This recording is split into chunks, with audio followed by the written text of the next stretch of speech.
పిల్లలు, ఈరోజు మనం 6వ తరగతి హిందీలోని స్వర్ అంటే ఆ నుండి అహా వరకు అక్షరాలను ఏ విధంగా రాయాలి, ఎలా చదవాలో నేర్చుకుందాం. ఆ ఆ ఆ ఆ ఈ ఈ ఈ ఈ ఉ ఉ ఊ ఊ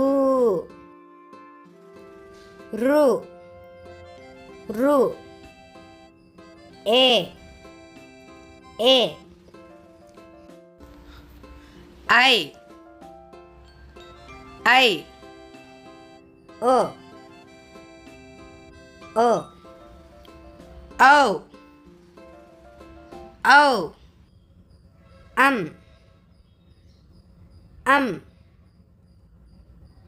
అహ అహ